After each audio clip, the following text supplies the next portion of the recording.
Y entonces, chavalo. From Cafeteria Film Studios in Miami, Florida, Fresher Fresh presents Que Bola, where we talk to various movers and hustlers in South Florida who are popping off and succeeding, and in the process, how they're influencing the 305 culture.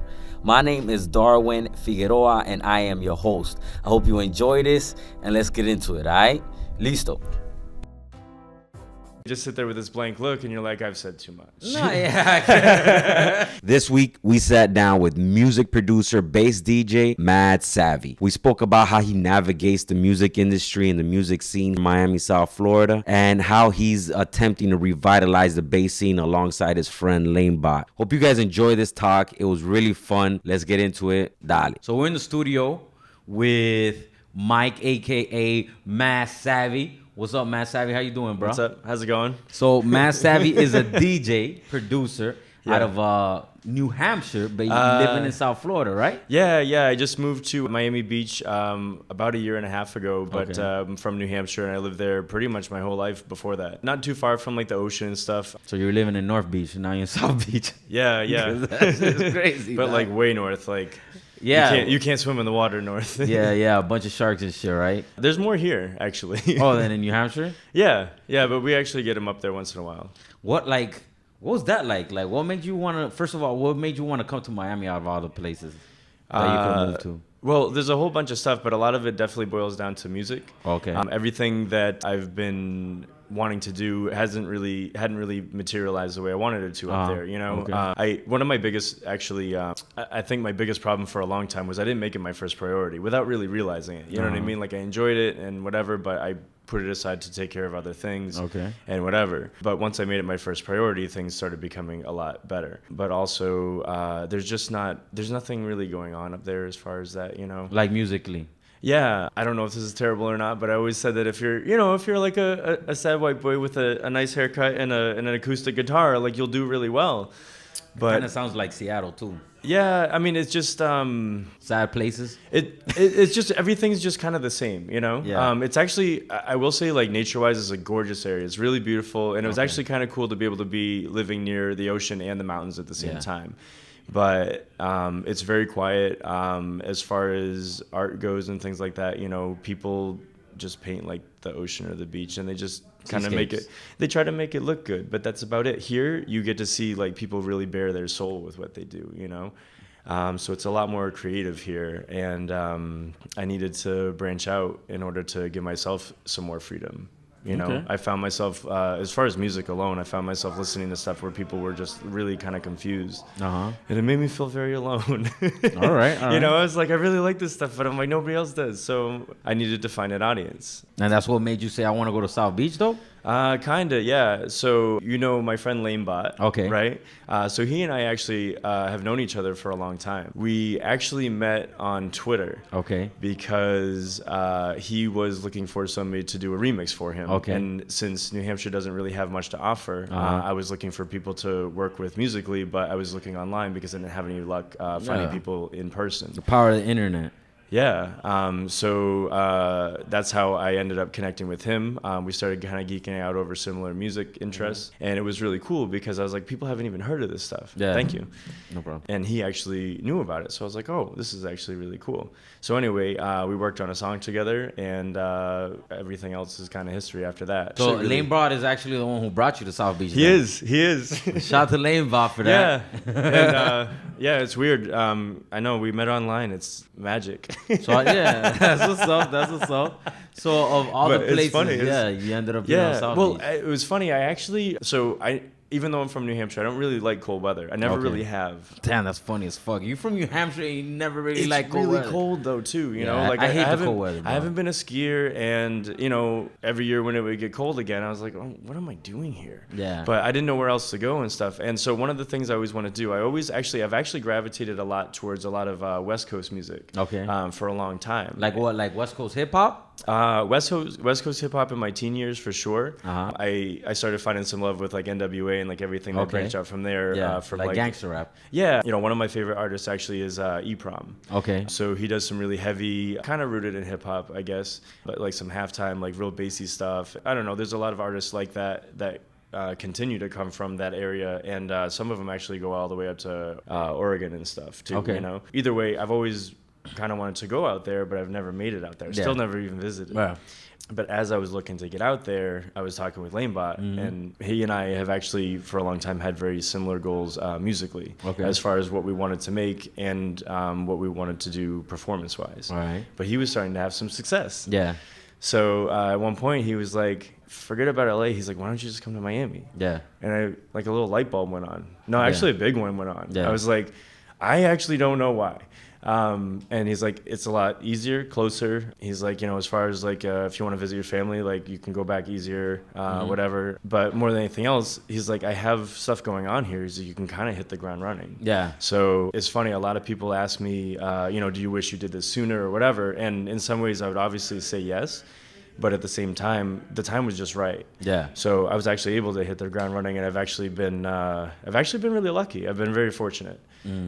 So I don't know, just kind of trying to ride the wave and like do my best. You know what I mean? That's what's up, bro. But it's been really, really good. And your family's natively from New Hampshire? You guys immigrated to New Hampshire? Let's see. So my father is from Massachusetts. Okay. I think his ethnic background might be like Swedish. Okay. But my mother's from Taiwan. She's Chinese. Okay. Taiwan isn't necessarily China. I mean, No. Taiwanese people would hate you for saying that. I know shit. people always say she's Chinese though. Actually, it's funny because people always ask me those questions. Yeah. And they used to ask me up north because I don't look like just everybody else, and they ask me here because nobody's from here. Yeah. So Miami's that's like normal conversation for melting pot, everybody. Yeah. But it's really cool because at the same time nobody treats you like an outsider here. Yeah. Yeah, because everybody's an outsider basically here. Like everybody started off as an outsider. The vast majority of people here are. Yeah, totally. You know, so I don't know. People know what it's like here. You know, Of course. everybody's kind of assimilated up there. So even being from up there, you're kind of it's funny because you get the perspective of somebody that's not. Yeah. You know. Even though you were raised in the same community. Yeah, so like it's right like- alongside these people. I was born there. Yeah, like I did the same shit you did last week, Todd. Yeah. What are you talking about? Yeah. You say Todd? Yeah. Todd's perfect. You know what I'm saying? Chad. So, fuck. So you moved out from New Hampshire. You came out here. Yeah. Your family has a Taiwanese background. Chinese though. Chinese. from Yeah. the So mother's actually, it's side. funny because people will be like, "Oh, so she's Chinese, Taiwanese." I'm like, Yeah. "No, she's Chinese." So from what I gather, because her father kind of like left the family in the whole process. But Okay. either way, so we've tried to piece it together, my sisters and I, over time. Okay. When she was a child, her family worked for the pre-communist Chinese government. Okay. They were living in Taiwan, but when it became communist, they had to leave. Oh, all right. So they then were everything actually else part of they were part of the communist government. That's part of China right now. That's what they were doing back. Yeah, pre-communist. pre-communist. Yeah, they prior. were either, if they were going to stay, they were actually going to Yeah. be executed. Oh shit. So they had to leave. Then they moved to China, and then they came out here. Yeah. That's what's up, bro. Yeah. And now you, the offspring, you here in Miami partying it up, dog. How it's you crazy. feeling? How you liking Miami so far? Dude, it's like another planet down here. Okay, that's what's up. I get that. It's a lot. amazing though. It's great. Honestly, like I'm loving every minute of it. I came here for a change, and Mm-hmm. I got it. Oh, definitely, bro. You're not gonna see anything like Miami in the entire continental United States, bro. Yeah, I tell people that a lot. Like I see a lot of people from out of the country. If they ask me, I'm like, no, like Miami's not like the rest of the U.S. Yeah. I'm like, Oh. it's not even like the rest of Florida. No, definitely. I was like, it's really its own thing. It's its own little place, its own little like vibe, its own a bunch of mix of people. It's fun, you know. You get to see and like mix it up with so many different people from so many different walks of life. Yeah, totally. Like I mentioned before, too, the creative energy here is Yeah. great. I haven't been able to really branch out a lot up north, you know? I used to actually, like, I was like, oh, I want to try to, like, write hip-hop beats for people, but I couldn't find any rappers. Yeah. So then as I got more musical, I started making more electronic music. So I was Okay. like, oh. I started getting into that, but still had trouble finding people to work with. But anyway, that's when I turned to like the internet and stuff. But here, it's actually been really good because I've been able to, one, connect with people that I already know, Okay. and then branch out. So like I can have a jam session at my apartment now, Yeah. you know, which is great. And you're staying on the beach? Yeah. So you damn, bro. You're, like, right in the did middle of it, too. 180, 100. I'm like on Collins Avenue, man. Shit, you went from New Hampshire, sleepy ass town, to Collins on South Beach. It's Damn. weird. It's actually weird going back. Oh, for sure. That's what's actually weird. And the longer it's been, the weirder it gets. Like I actually went back to visit just a couple months ago, and I And was you at- wondered to yourself, why the fuck was I here so long? Yeah, I did. I really did. But I mean, it's home, you know, and like I got friends there and my family's there. But like I said, I'm still close to my family. We can talk every day. So it's not like I'm actually out of touch and everything. And technology is really good for stuff like that. But yeah, like I was outside in the middle of the day and I'm looking around and I'm like, I'm the only person out here. It was actually kind of weird. Yeah. Yeah, I don't know. Stuff like that's really strange. It's becoming weirder. And like, you know, things close early. Everybody speaks English. Yeah, that's true. You know? Ain't gonna get into that here, bro. Yeah. ¿Cómo te puedo ayudar? Yeah, and people look at me like funnier now than they did then. Damn, that's what's up, bro. So I was reading that you used to be a DJ? No, currently. Oh, I'm sorry, a radio DJ. Oh yeah, so yeah, since there wasn't a big market for a lot of production or a lot of people to work with up there, and a lot of any places that did any production were kind of just like, oh, we do our own thing. Yeah. We don't need any help. Yeah. So I turned to look to radio and everything, and so I spent some time DJing on the radio in college, and that was actually really fun because they wanted us to play lesser known stuff. We were actually like back in the day, we were actually one of the first people to play Eminem. Oh, okay. Like publicly, you know. Actually, Marilyn Manson was we were the first people to like break them out, like on the airwaves too. Marilyn Manson, Marilyn Manson used to play at churches. Yeah, which is funny because we play there a lot. Yeah. And I was just like, oh, you know. Yeah, and that was actually one of my birthplace. favorite. That was one of my favorite bands as a kid, actually. Yeah. So what school were you DJing at? Oh, UNH, University of New Hampshire, because everything was just New Hampshire. Okay. My world was very small for a long time, you know. And that's how you got into the music sphere? Or like, what made you get into music originally? Like, was that what you were studying at NMH? I kind of actually tried to. UNH Yeah, UNH. Yeah, I up. tried to. Well, I actually tried to design my own education because so if I go back a little bit, back when I was a kid, I got into a lot of hip hop and stuff. You know, we were talking about that, Yeah. and that's where I really found like a real love for music because. Hip hop actually taught me a lot. Like we actually got to play with KRS-One a couple months ago. Oh, that's it what's was up. amazing to see him live. Yeah. But as a kid, he was one of the people. Like when I started hearing his music, Yeah. and I actually started hearing it on that same radio station. On UNH Like, radio yeah, station? because it would have a hip hop show. Oh, okay. So This anyway, was prior to you working there. yeah, so I was like Okay. 13 at the time, right? Alright. And I would hear it on the radio, I would like tape it and everything. So, but the thing is, like stuff like his music was actually something that actually got me aware of other things going on in the world, you know? So my small little world became expanded because of stuff like this, because like I'm old enough, like the internet wasn't around yet, you know what I mean? I couldn't like Google things and like, you know what I mean? You didn't see anything like that. Yeah, it was not. You had the TV or you had music Yeah. to like really promote stuff or to put a word out. So that was actually like a really big deal. I actually used to make myself little mixtapes and stuff. So I'd have a tape on like pause record. I used to do the same shit, bro. Then do like mashups and Yeah. stuff. And we were talking about crisscross, remember? Yeah. And I was like the same age. So that actually inspired me to be like, oh, I don't have to wait till I'm older. Yeah. So then I started making like mashups and like I would record myself, but I was like, I've never been a lyricist. So you started doing music when you were young then? Yeah. And I also used to, my parents would kill me. I used to play the saxophone. Okay. So I know like, I read like classical music and stuff Alright. like that too. And your parents put you through that?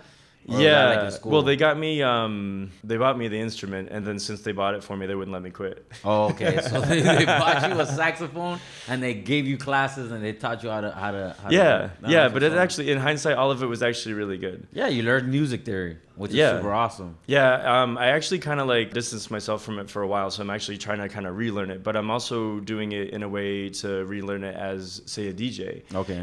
So your mixes sound better live. If you do things Yeah. in like certain key changes or staying in key. Yeah. So it kind of brings things to a next level. So all these old things have come in handy again. That's what's up. Yeah, but anyway, so going through like band, making little mixes and stuff like that, and then I don't know. Eventually, I started getting some computer programs and things like that, and started making music that way. And then I started trying to make hip hop beats, and then eventually evolved into electronic music. And you started making hip hop beats was in college then? Yeah, probably around there. Okay. Because I probably had the resources at the time to actually like cut stuff up and like layer things away. Like my first access to anything multi-track, Okay. And when was the first time that you actually like decided, all right, I'm gonna make this transition into electronic music, bass music? It actually just kind of happened. I remember as I was writing hip hop beats and stuff, and I actually did find people to try to record over them at least. I started noticing that some of the songs didn't actually have enough room for the vocals because I put too much instrumentation in there. But when you played it alone, it sounded kind of cool. Yeah.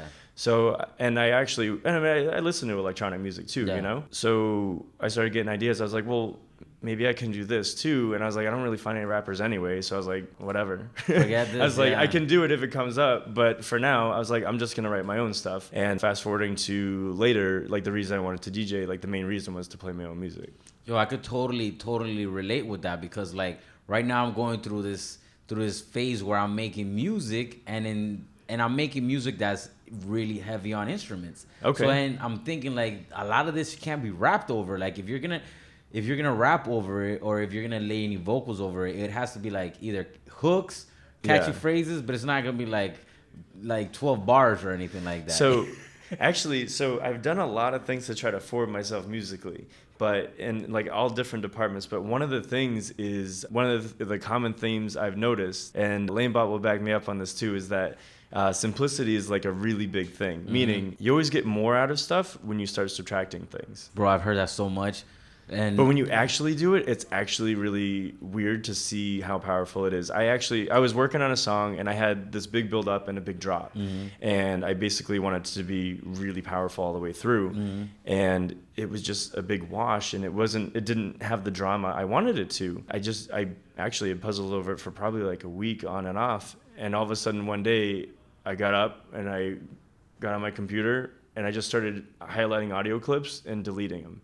Like and that's how drums, synthesizers, drum layers, like other things. And all of a sudden I listened through and it was exactly what I wanted. And I was like, that was actually, it seems kind of stupid, but it's the best way to do it. And when it comes to mixing and things like that too, subtractive EQing alone is actually a very powerful concept tool that you can use to make things stick out. I used to boost everything to make it stand out better, but it really just crowds everything. And it makes a lot of sense in hindsight, but when you're doing it, it seems to be sensible. That would kind of be like similar to like, if you want a painting to have a lot of vibrance and a lot of color, like just throwing a shitload of paint on the canvas, and then you're like, well, this is just a bunch of fucking paint on a canvas, and then you can't really subtract it at that point. Right, you know right, yeah, exactly. But it'd be something similar to that. Yeah, well, I mean, I actually started realizing in certain music that I listen to, I like a lot of percussive stuff. So some of the music that I listen to some of it is just real powerful and dramatic, but at certain parts, just a couple drum hits. And I'm like, so it's not louder at any other point in the song, like it's balanced out. But I'm like, what makes it stand out? I'm like, that it's really just kind of standalone and also mixed right and mastered properly. But first of all, there's nothing else crowding it. That's true. So that's become like the first thing I look for now whenever. What's your like production flow go like? It's actually, it used to be a mess, but now I'm actually pretty organized. All right. Yeah. I usually just kind of start out with some kind of idea, like whatever concept I have. If I have a melody or like you start with the melody or the percussion first mostly? I like to start with percussion first. However, I end up making too much percussion and not enough other song. Yeah.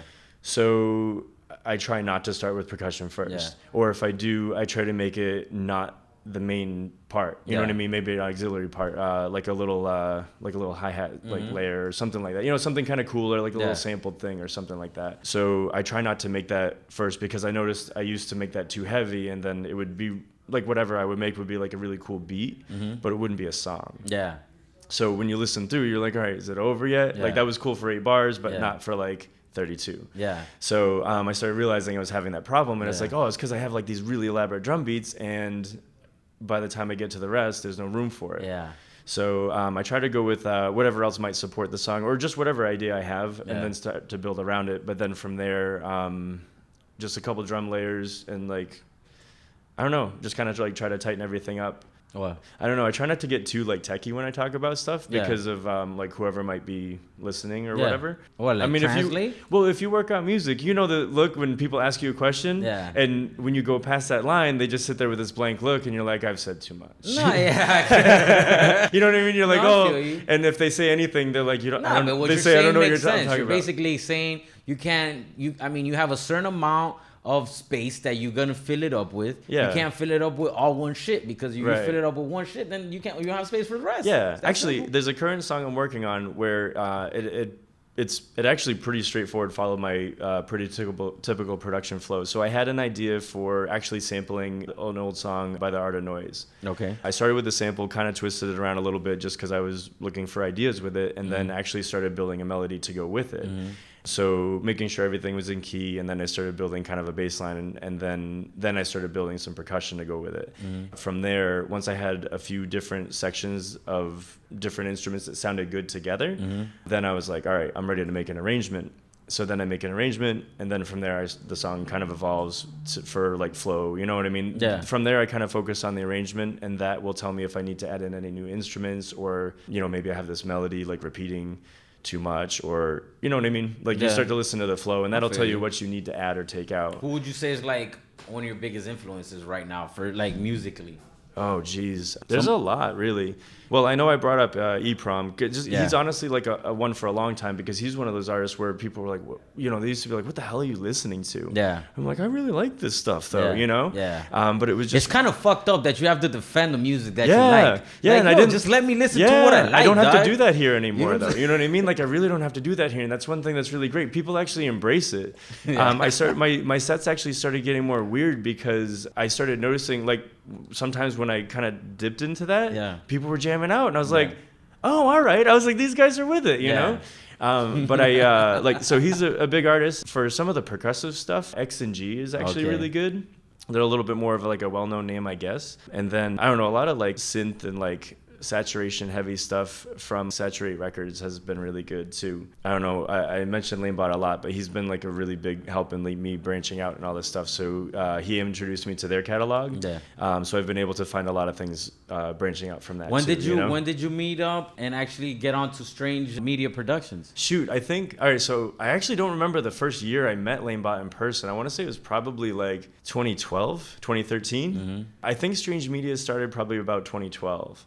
Oh, okay. So you guys started it before, or he started before, and then you jumped on 13, like right then and there? Yeah, well, he actually reached out to me, and he reached out to our friend Black Tokyo. Okay. And he was like, hey, I'm going to start a label. Do you guys want to be on board? We were like, well, yeah, because it was mutually beneficial to all of us. And we were friends, so we knew we could trust each other too, which was all really good. You know, I mean, honestly, being up and coming artists and trying to get onto things, sometimes it's hard to know who you can trust. So something like that alone is like actually a really good blessing. Yeah. And then everything kind of grew from there. But I met him about a year later. I guess I'm going to say he was actually going to be up in Boston, which isn't far from where I used to live. He was like, yeah, I'm going to be up with a bunch of friends. You should come out. And I was like, all right, cool, you know? So we actually met for the first time. We went to an Italian restaurant. His friends had this thing where they just pretended somebody's birthday. So it was Lanebot's birthday that day. And you guys got a free cake or some shit? Yeah. They brought out a piñata. Hit this piñata, motherfuckers. Yeah. You know what's funny, actually? I think back, they snuck in a bottle. I think it was a bottle of rum. Okay. And they were passing it under the table the whole time. And I was like, man, nobody does stuff like this. But now that I'm here, I'm not even surprised if somebody... I haven't thought about that. This is a wild-ass city, I haven't thought about that until this very moment, but I would... Like, now I wouldn't even be... I would be the one to bring it. Yeah. I would be the one with the backpack on the floor and be like, yo, I got tequila. That's it, dude. Oh, my God. Yeah, that's it. You live in life sin pena, dog. Yeah. Like, you don't have any actual... like, no shame. No shame, yeah. No shame sin pena. No, and that's actually one of the things that's, like, why I had to leave, because people up there thought I kind of... was like that, and I was like, no, I'm like really chill, you know. I get along with people. I'm a nice guy. Yeah. But I just really want to do what I want to do. Yeah, I just want to be me, bro. Yeah. And, let and me here, be like, me. I'm kind of settling in a little bit better. I'm not gonna lie. That's what's up, yo. Yeah. And what's but been it's your really favorite fun. food since you got here? Oh, panca bistec. Panko bistec. Damn, you said that shit quick. Dude, I go through withdrawals. You didn't even think about that shit. So I wasn't even. Damn. Oh, panko bistec. That's it. So there's this one place. I didn't even think I was gonna actually bring this up, but and I actually brought it up in the car twice on the way here. Damn, you love some but panko there's bistec. Yeah, so there's this place that we go. It's actually it's Mary's Coin Laundry. Oh man, come on, bro. That's one of the classics. Okay, good. Thank you. So some people understand. Yeah. A lot of people understand, like fully understand. Yeah. Like Enriqueta's is like a second, All but right. like a distant second. Okay.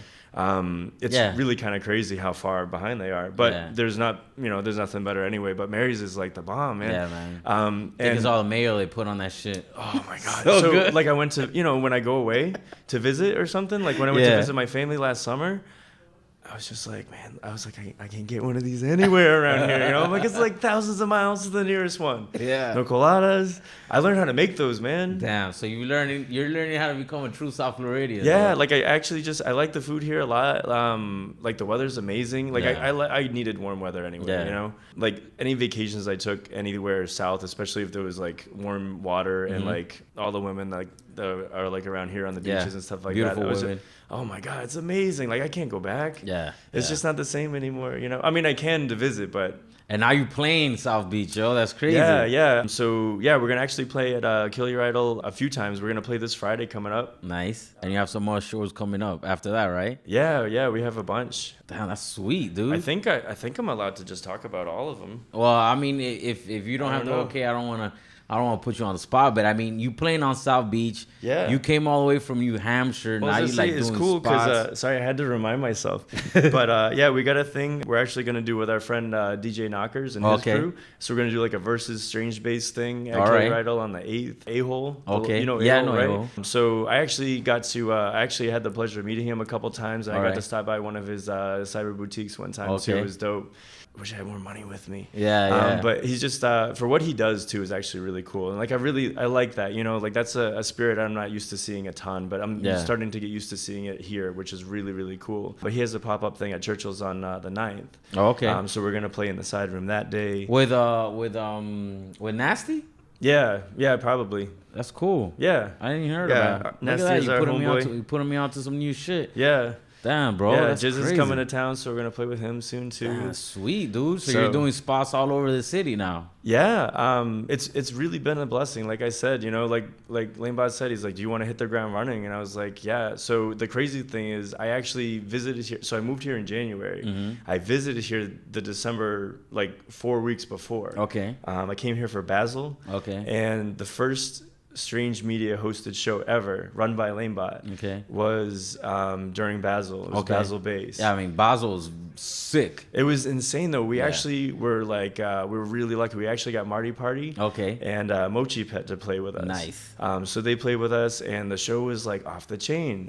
Bermuda Triangle family was there, Oh, so shit. Otto was there. Yeah. I got to meet Otto and everything. Otto's shit is dude, I sick, love dude. Otto. He's Yeah. seeing him play. Like he's like honestly, he's a great guy. Yeah. Like to just be around him is Yeah. cool, but to watch him play is like amazing. I love watching the audience's faces while Yeah. he plays. Like I love seeing the people that are seeing They're him like, for the first yeah, time. they're like, what the fuck is this? Yeah, it's great. But he's great too. So anyway, we had this great show. So I got to do that and then fly home for like 3 weeks and then move here. Yeah. And we had our very first Strange Base on like January 7th. So I lived here for like 5 days and I already had my first show as like a Miami resident. And prior to that, you hadn't done shit in New Hampshire for a while, probably. I played like one show, I think, maybe two.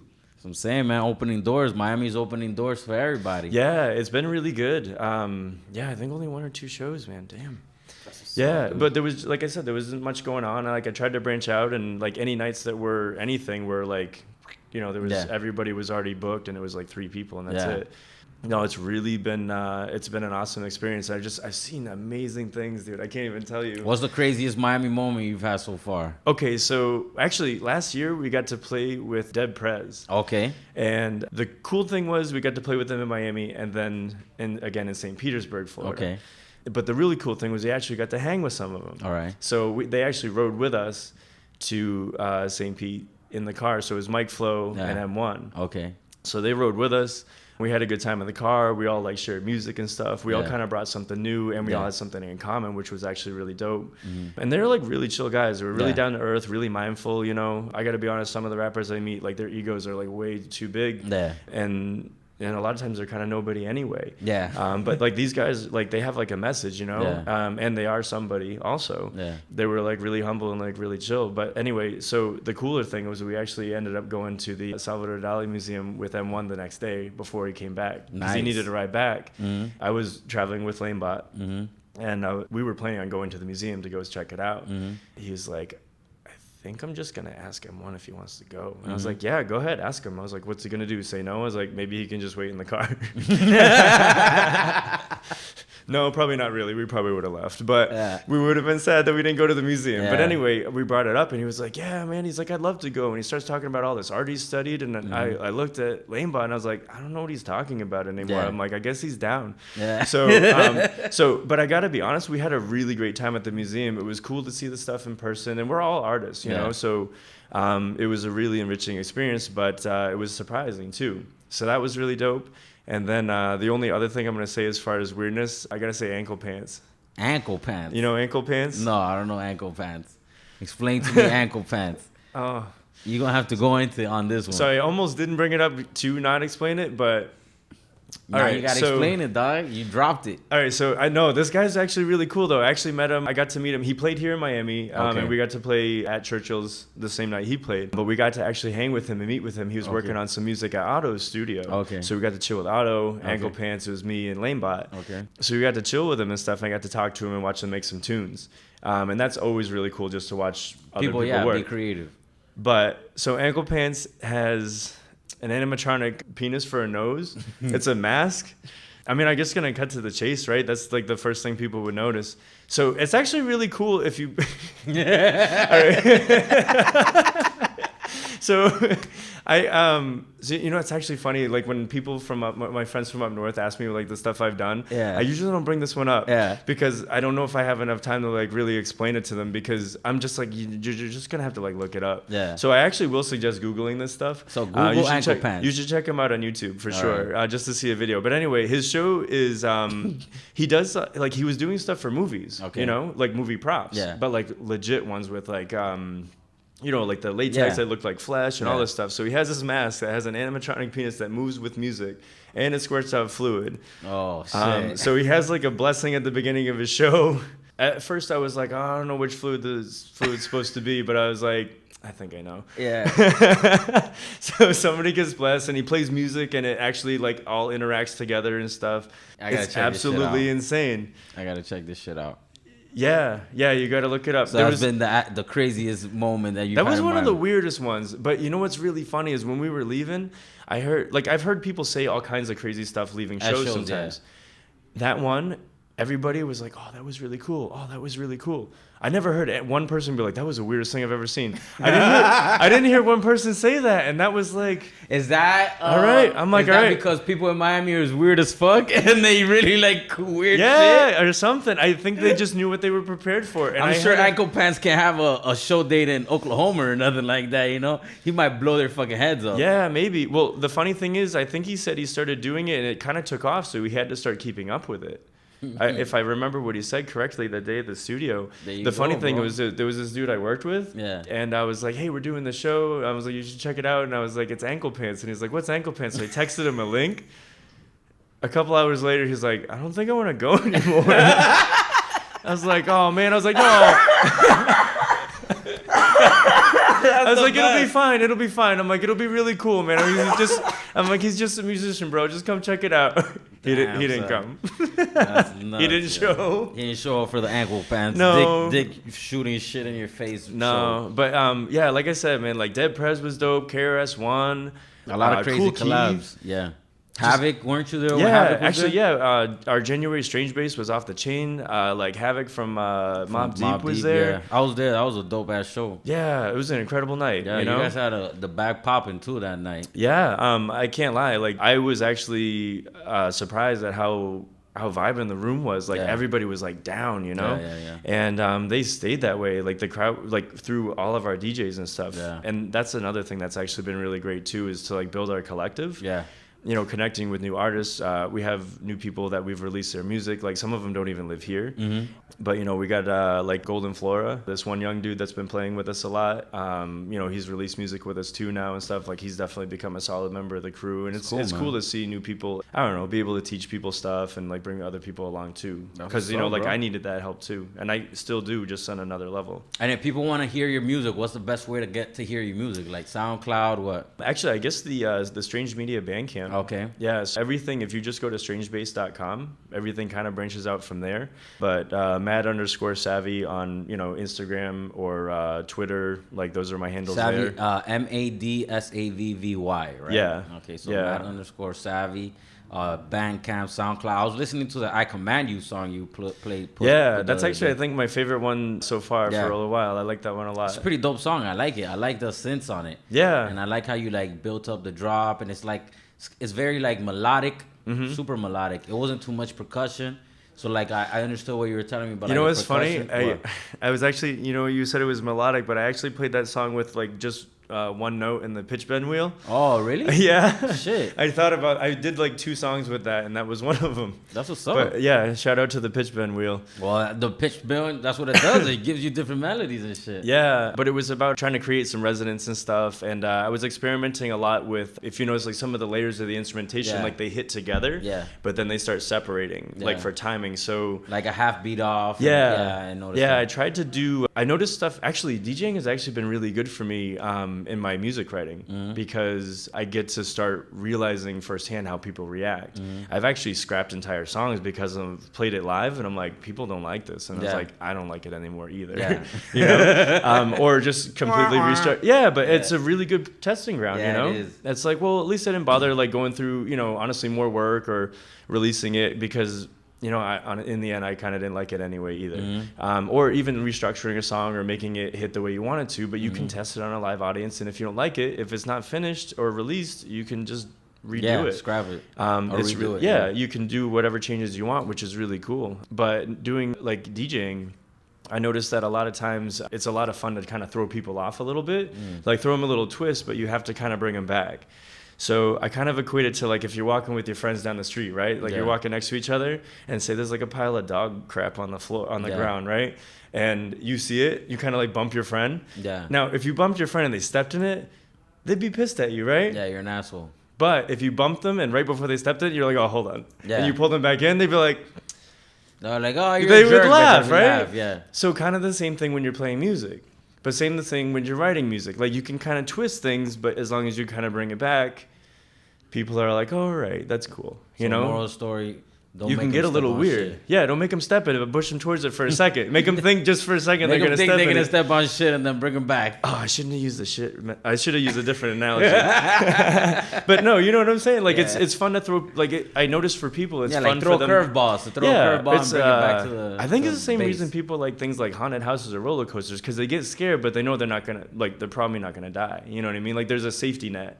So if you can throw people off but then bring them back, it's always like an experience, and it's I think it requires some involvement. And now that you are basically a full-time Miamian, yeah. when you bring your friends down from New Hampshire, what's the number one place you like to take them first? Oh man, so Mary's is definitely on the list. Okay. But it's usually the last place. Yeah. Because that's like when you drunk late night, it's 24 hours. Yeah. Or you could take them anytime, but the Yeah. best time I would suggest to take somebody to Mary's is like after a bunch of fucking beers late night. And Yeah, like for sure, hungry for and, sure. like, No, that sandwich, like I gotta admit, every time I bite into it, Yeah, so I good. actually feel like I've been like waiting for it. You know what I Yeah, mean? you don't even lie. But Wynwood is always a really good spot. Okay. Like honestly, there's a lot to see. Mm-hmm. So if I get anybody from out of town, I'm always like, you got to see Wynwood. Okay. And I usually find myself walking down a street and realizing that they're like lagging behind because they're still taking pictures. And stuff, Yeah, they take it. You know? Yeah, it's like walking up and down it all the time. You're not as awestruck. Yeah. Like for those people who are the first time that they get there and they're like, damn, this place is dope. Like, Yeah, it's really cool. Area. Like, there's so much to see. Like I said about Mary's, though, like my sister, my youngest sister and her fiance came out to visit last year. We went to Wynwood. We hit a place in South Beach too, for like the sunset and like happy hour. And then I took them to Mary's. And we like before we had like we went to. Some fancy smashy place. Yeah, but we went, we got like oysters and Yeah. stuff. I took her to Mary's at the end. My sister, she's like, this is the best place we've been. Yeah, this is where you should have brought me here every day. Giving me this shit out of a laundry mat. Yeah. That's the secret, dog. Yeah. Well, bro, I appreciate you swinging through the podcast and swing through the studio, talking to us, letting the world know what you're doing and how you influence in South Florida with your music and DJing and production and whatnot. I applaud you on moving to South Florida, becoming a South Florida resident. That's what's up, dog. If anybody wanted to follow you, reach out to you, talk to you about your stuff, what's the best way they could get in contact with you? Social media would be the best. Okay. Which was the one that you're most like active on? I would say Instagram. Okay. So IG is? Yeah, mad_savvy, SAVVY. All right, y'all heard it here first. Matt_savvy. Reach out to my man Mike, and if you can, you take collabs, right? Yeah. I'm actually we got a few in the works right now. That's what's up. To everybody listening, thank you for your time. Thank you for listening to the podcast. If you have any suggestions, please go ahead and write them in the comments, rate it, and if you really like it, subscribe anywhere that you're actually receiving the podcast, either iTunes, Google Play, Player Music FM, anywhere else that you're getting this podcast. Thank you guys for your time. I appreciate it. It's Doran Figueroa, Fresh. Que Bola. Later, man. I want to give a special thanks to my guest, Mad Savvy, for coming on to the show, talking to us about his music production, about his experiences in South Florida, moving from New Hampshire. If you want to reach out to Mad Savvy, or if you'd like to collab with him, you heard the best place to get in contact with him is his IG, mad_savvy, MAD_SAVVY. I also want to thank everybody who's been listening and subscribing to the show and rating. If you want to get in contact with me, you can do so at our website, Fresh with an F and then Fresh with a PH. To send an email, it's WASA, WASSA @fresherfresh.com. Thank you so much for your time once again. Until the next time, cógelo con take it easy and stay blessed, y'all. Peace.